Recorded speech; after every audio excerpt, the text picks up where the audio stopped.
It is easy to believe that we can cure many of the ailments that plague our society by popping a pill or visiting the doctor. But the truth is, the body has an amazing ability to heal itself naturally, without medication, without surgery. In this video, we look at how to increase your healing potential using two methods that harness the power of your own body's natural healing abilities: dry brushing and lymphatic drainage massage. But what is it about these practices that is so great? And how can we use these techniques to live better lives? Let's find out. But first, I just want to stop for a second and say thank you for watching and supporting me. From what city and country are you watching my videos? Let me know. Now I can move on. Dry brushing has its roots in the healing practices of ancient cultures in drier parts of the world, where the skin easily loses its moisture, which makes it soft and easy to the touch. It is done by gently exfoliating your skin using a special firm-bristled scrub. Many celebrities and influencers employ this technique in their skincare routine so they can get rid of flakes that are formed by dry skin, stimulate blood flow to certain areas of the body, and also restore the firmness of youthful skin. Since it is quite a simple and inexpensive way to massage and exfoliate skin at home, dry brushing has become wildly popular in recent years. One of the perks of dry brushing is that it is thought to help the body get rid of toxins through sweat.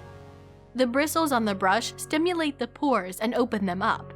This makes it easier for the body to sweat, which in turn reduces the amount of toxins flowing through the lymphatic system.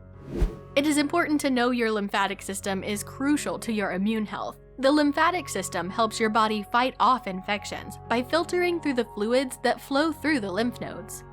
So, in case you ever get sick or exposed to toxic material, the system may become clogged or jammed. This explains why your lymph nodes become swollen when you have a cold. And that's where dry brushing comes in. It may work to help stimulate lymphatic drainage. If your lymph nodes are not draining properly or completely, that can worsen the appearance of cellulite and also cause swelling in your limbs. A small study that was conducted a couple of years ago showed that manual lymph massage treatment brought down swelling. The cellulite condition also improved significantly over the span of 10 sessions. If there's something else you should know, it's the fact that if you need a cheap and effective way to exfoliate your skin, then dry brushing is what you're looking for. And it is in climates that are far drier that this practice is most common.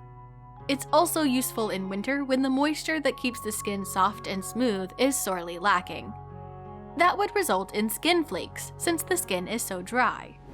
The skin flakes can cause itching by blocking the pores of the skin, but dry brushing eliminates the dead skin. This is how dry brushing could help prevent pimples on the face. You now know why it's a celebrity fave. Thank me later.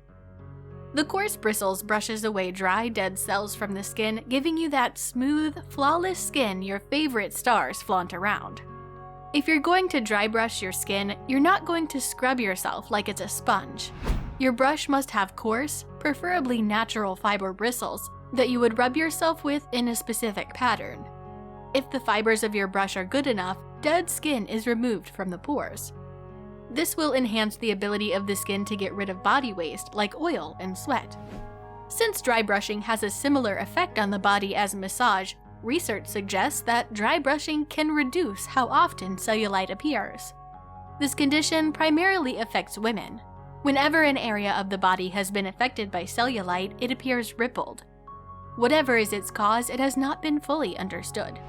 But when natural fiber bristles in particular are used on such parts of the body, the appearance of cellulite reduces drastically. The great effects of dry brushing do not just stop at getting rid of cellulite. It extends to getting rid of wrinkles. There are lots of highly expensive wrinkle treatments and exfoliants like skin peels, retinols, glycolic acid, and laser ablation treatments. These procedures work to induce cell turnover that makes the skin look younger. But with dry brushing, you don't need sophisticated equipment to draw blood circulation to the area you're treating, because with the right amount of pressure and skill, you can ease wrinkles and induce blood flow. So you might just keep the bulk of the laser treatments off. Who knows? Need a proper massage? No problem. Just like a massage, dry brushing may make you feel relaxed. To make the most of this benefit, practice dry brushing in a dark, quiet place. That sounds so comfy already. Before you get yourself a nice gentle scrub, it's best to know the pros and cons. So, what are the risks of dry brushing? Since there is very little that is universally applicable, it's important to note that dry brushing may not be suitable for all skin types. For instance, people with sensitive skin or bad skin conditions like psoriasis should consult a medical expert before dry brushing. If you have eczema, psoriasis, or inflamed skin, avoid dry brushing over the affected area. Do not try dry brushing over an open wound. It is not advisable. You could introduce bacteria into the wound, which could lead to infection. Plus, you should not overdo it. Any type of skin can be irritated if dry brushing is overdone. The process works to exfoliate, but can also dry out and destroy the top layer of the skin. That is why you should not overdo it. So, what's the best way to practice dry brushing? It's easy. Firstly, to dry brush, use a natural fiber brush with a long handle. You need a long handle so you can reach all areas of your body, but you will do this in a number of easy steps. Begin with your feet and work your way up from there. When brushing your skin, use wide, circular motions in a clockwise direction. In areas where the skin is thin, use light pressure, but in areas with thicker skin, like the soles of your feet, go harder. Now that your feet, legs, and midsection are washed, you can brush your arms. The way to do it is to brush upward towards your armpits. You have to be very gentle with your face. As you move towards your cheekbones, brush toward your chin in gentle strokes. Try to move the brush with slow, deliberate movements while applying pressure gently. Using warm water to cleanse the face after dry brushing would get rid of any skin flakes that remain on the skin. When your routine is now complete, take a cool shower to help remove the dry skin. After your shower, you now have earned the right to dry off and to consider adding natural plant oil such as olive or coconut oil to moisturize your skin. If you're new to dry brushing, it is advisable to start with light brushing. This will help you get used to the bristles depending on how coarse they are.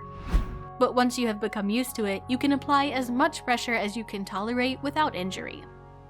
Always avoid sensitive areas and anywhere the skin is broken. Also avoid areas with cuts, rashes, and skin diseases as mentioned before. This is so you don't scar your face. No one wants that.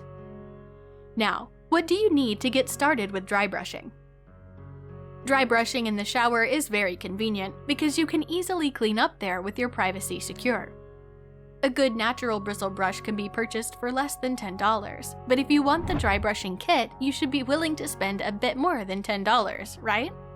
It's worth it. These special brushes are available at health food stores or stores online. In case you don't want to go through all the trouble yourself, you can go ahead and find a local spa that offers dry brushing services. Don't forget to tell them of areas they should avoid. By the time you've had a solid treatment at your spa, you can ask them for the best ways to keep your brushes intact for a long time. It's better to keep the brush in an open, sunny area to prevent mildew. At least once a week, clean your brush using soap and water. Also, avoid sharing your brush with anyone. The last thing you want is a skin infection from a person who borrowed your brush. Some of you might be wondering, can I use a toothbrush? Well, many experts would say that you won't get the maximum benefit of dry brushing unless you use a brush with soft, natural bristles. And toothbrushes have synthetic nylon bristles. So if you want to try dry brushing with a toothbrush, make sure to use a clean, new toothbrush that you'll only use for dry brushing. So, you can prevent some acne breakouts on your face by dry brushing enough to exfoliate your skin.